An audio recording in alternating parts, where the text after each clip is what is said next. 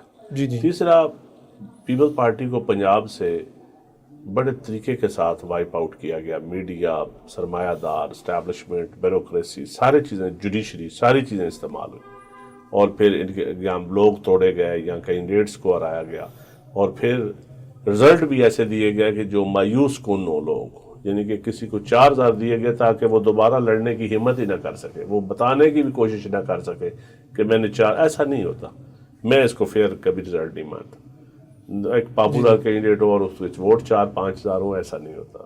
4-5 ہزار تو ایک نارمل بندہ آرام سے نظریاتی ووٹ ہی مل جاتا ہے اتنا۔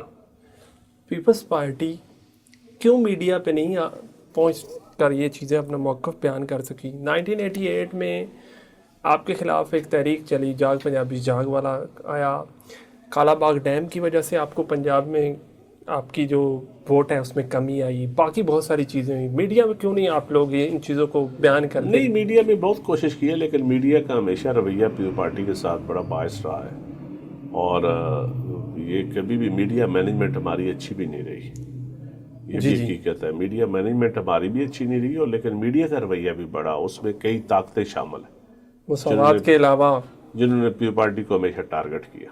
ٹھیک ہے، اس کی وجوہات یہ ہے کہ پیپلز پارٹی ایک لیفٹ کی پارٹی تھی، ایک عام مزدور کسان کی پارٹی تھی، پھر اسے سرمایہ دار کو زچ بھی پہنچتی تھی، سرمایہ دار ہٹ بھی ہوتا تھا، جی جی، تو پھر وہ سرمایہ بھی لگاتا تھا پیپلز پارٹی کے خلاف۔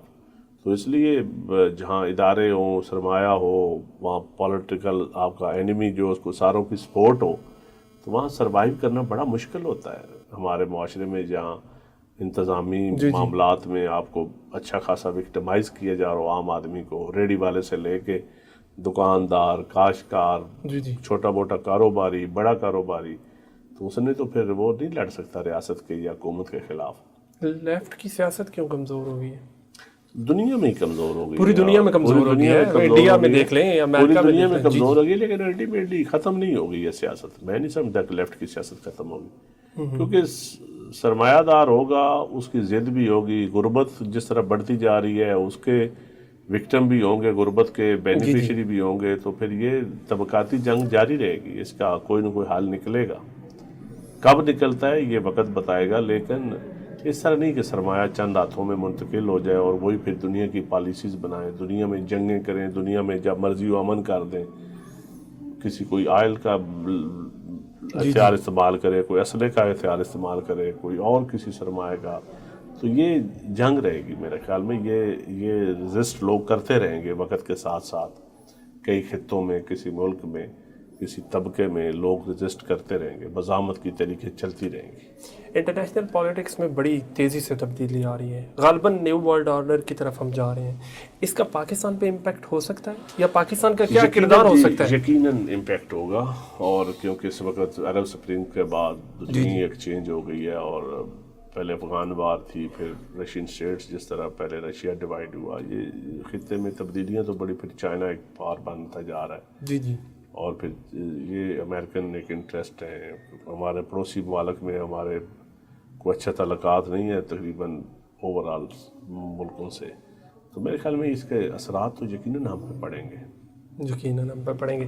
انٹرنیشنلی ایک بات ہے کہ جب آپ کے چیئرمین جو ہے وہ فارن منسٹر تھے، تو انہوں نے خود جا کر فیس بک کے آفس کو وزٹ کیا اور فیس بک کی مونیٹائزیشن کے حوالے سے بڑی کوشش کی، گو کہ وہ اس پہ مکمل طور پہ کامیاب نہیں ہو سکے، لیکن ایک امید نظر آئی۔ پاکستان میں بہت زیادہ کنٹینٹ کریٹرز ہیں، اور ابھی فائر وال کی وجہ سے پاکستان جو دنیا کے چوتھے نمبر پہ آن لائن ارننگ میں کام کر رہی انڈسٹری تھی وہ بیٹھنا شروع ہو گئی ہے. ہر بندے کا میں سمجھتا ہوں جو نیٹ ہے اس کے بڑے عام آدمی کو میں نے دیکھا ہے آن لائن کلاسز بھی لوگوں میں دیہاتوں میں چلے جائیں, شہروں میں چلے جائیں, لوگ کاروبار کر رہے ہیں نیٹ کے اوپر بیٹھ کے, لوگ اپنا کمپیوٹر کا استعمال بہت زیادہ کر رہے ہیں. لوگوں کو مشکلات ہیں اور میں سمجھتا ہوں کہ اس کو بالکل نارملائز کرنا چاہیے اور سوشل میڈیا کو بھی اوپن کرنا چاہیے, بلکہ یہ تو ہمارا سورس آف انکم ہماری قوم کا, یہاں 12-13 کروڑ بندہ استعمال کر رہا ہو, آپ کا نیٹ استعمال کر رہا ہو, سوشل میڈیا استعمال کر رہا ہو, تو وہاں تو یہ آپ کی طاقت بننا چاہیے قوموں کی, ملکوں کی, بجائے اس کے کہ ہم اس پہ اور کہیں کہ لوگوں کی رائے مخالف بھی ہوتی رہتی ہے. جو مخالف رائے ہے اس کو قائل کرنے کی ہم کوشش کریں, ہم ایسا نیریٹو بنائیں کہ ہم ان کو انگیج کریں, ان کو ڈنڈے نہ ماریں, ان کو سزا نہ دیں, نیٹ نہ بند کریں. صرف کنٹینٹ کریٹ نہیں ہو رہا بلکہ کچھ ایسی اپلیکیشن ہے جس پہ پاکستانیوں کو آن لائن آرڈرز ملتے ہیں, وہ اس پہ کام کر کے باہر لوگوں کو دیتے ہیں. لیکن اٹ از ویری انفارچونیٹ کہ وہاں پہ انہوں نے اس پہ ریڈ لائن لگا دی ہے کہ پاکستان میں آرڈر نہ دیں, وہاں پہ نیٹ نہیں چل رہا. میری آپ سے جو گزارش ہے وہ یہ ہے کہ کیا آپ ان لوگوں کی آواز بن کے بلاول صاحب تک یہ بات پہنچائیں گے؟ ہم نے پہلے بھی پہنچائی ہے, ہماری پارٹی کے اندر یہ چیز ڈسکشن بھی ہوئی ہے, اور پچھلے دنوں وی پی این کے اوپر بھی بلاول صاحب نے اسٹیٹمنٹ دی تھی, اور جو ٹویٹر بند ہے پاکستان میں, ان چیزوں پہ میں سمجھتا ہوں کہ یہ کوئی اچھی چیز نہیں ہے. ہم تو اس کی مذمت کرتے ہیں. آپ تمام دیکھنے والوں کو وعدہ کریں یہاں پہ کہ آپ بلاول صاحب سے ضرور یہ بات کریں. میں ضرور بات کروں گا, بلاول صاحب سے بھی بات کروں گا, زرداری صاحب سے بھی بات کروں گا, بالکل کروں گا. بالکل, بہت اچھی بات. اچھا, اب تھوڑا سا موجودہ پوزیشن پہ آ جاتے ہیں. موجودہ پوزیشن میں کوئی سردار نصر اللہ صاحب جیسا بندہ, کوئی ایسا بندہ جو میڈیشن کرائے. پاکستان میں صورتحال ایسے ہے کہ اب ہر چیز ڈوب رہی ہے. پیپلز پارٹی میڈیشن دیکھیں, پیپلز پارٹی کردار ادا کر سکتی ہے اور زرداری صاحب بھی کر سکتے ہیں, لیکن اصل چیز ہے کہ پی ٹی آئی کی گارنٹی کون دے گا؟ وہ جو بات کریں گے, طے کریں گے, اس پہ کون کھڑا رہے گا؟ پارٹیوں کی ایک گارنٹی ہوتی ہے, آپ پالیسی جب چینج کر لیتے ہیں وقت کے ساتھ ساتھ ایک دن اور پالیسی ہوتی ہے, لیکن عدم اعتماد سے لے کے آج تک ان کی کوئی 10 اسٹیٹمنٹس آئی ہیں مختلف حوالوں سے, حکومت گرانے کے حوالے سے, حکومت بنانے کے حوالے سے, باجوہ صاحب کی ایکسٹینشن کے حوالے سے, باجوہ صاحب کو پھر پہلے گالیاں, پھر نیوٹرل, پھر تعریفیں, پھر ان کو سالس بھی بناتے رہے, ساکم نثار کے بارے میں, پھر یہ بہت ساری چیزیں ایسی ہوئیں جو وقت کے ایسی, جب آپ کی ایک ایسی پالیسیز آپ کی ہو جائیں, آپ یا بیانیاں بنا لیں آپ کہ جس کو مرضی آپ کے ٹویٹر کا ایک گروپ اور فیس بک کا ایک گروپ, سوشل میڈیا گروپ ایک گالیاں دینا شروع کر دے یا تعریفیں کرنا شروع کر دے, تو جینون جو گراؤنڈ پہ سیاست کرتے ہیں وہ پھر اس پہ نہیں کھڑے رہتے. پی ٹی آئی کے لوگ جینون جو ابھی بھی سیاست کر رہے ہیں وہ سمجھتے ہیں کہ ہمارے کے اوپر حاوی ہو رہے ہیں سوشل میڈیا کے جو لوگ ہیں, جو کنٹینٹ بنا رہے ہیں, جو گالی گلوچ کرتے ہیں, وہ حاوی ہو جاتے ہیں. تو یہی رکاوٹ ہے. لیکن اب میں سمجھتا ہوں کہ پی ٹی آئی نے ایک کمیٹی بنائی ہے اور پولیٹیکل فورسز کو ڈائلاگ اس میں کرنا چاہیے. ڈائلاگ ہوگا تو جو ملک آگے چلے گا. یقیناً ڈائلاگ ہوگا تو ملک آگے چلے گا, اور سیاسی لوگ آگے آئیں گے تو تب ملک آگے چلے گا. اچھا, یہ بتائیں کہ پاکستان پیپلز پارٹی کا جو ورکر ہے وہ کبھی بھی مسلم لیگ نون کو تسلیم نہیں کرتا. الیکشن کے علاوہ جب بھی آپ کی پولیٹکس چل رہی ہوتی ہے پارلیمانی, وہاں پہ آپ اور مسلم لیگ نون مل کے کام کرنا شروع کر دیتے ہیں.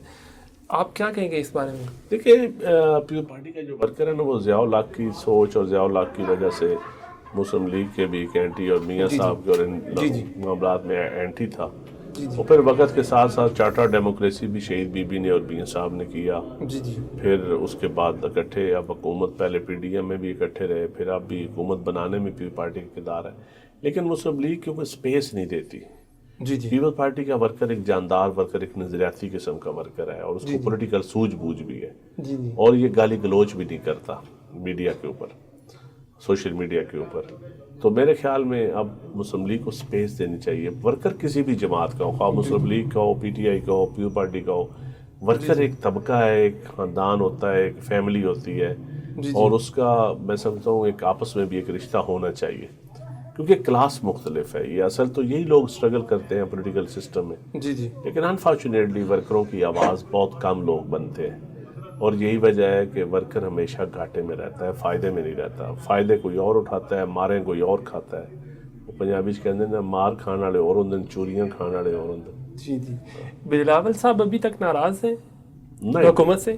نہیں حکومت سے تو یقیناً جو کمیٹی بنی ہے تحفظات انہوں نے اپنے تحفظات دیے ہیں انہوں نے، جو 16 امینڈمنٹ 26 امینڈمنٹ سے پہلے بعد میں حکومت بناتے وقت جو کمٹمنٹس تھیں، جو سسٹم کے حوالے سے، اچھی گورننس کے حوالے سے، لوکل گورنمنٹ کے حوالے سے، پی ایس ڈی پی اے ڈی پی کے حوالے سے پرائرٹیز ہونی چاہیے تھی کہ کون سا علاقہ ہے جس کو زیادہ فنڈ ملے، تو ان میں جو کنسلٹیشن تھی وہ پیپلز پارٹی کے ساتھ ایگریمنٹ تھا نون لیگ کا، اور میں سمجھتا ہوں کہ وہ آنر نہیں کیا جا رہا۔ گورنرشپ کیوں نہ ملی؟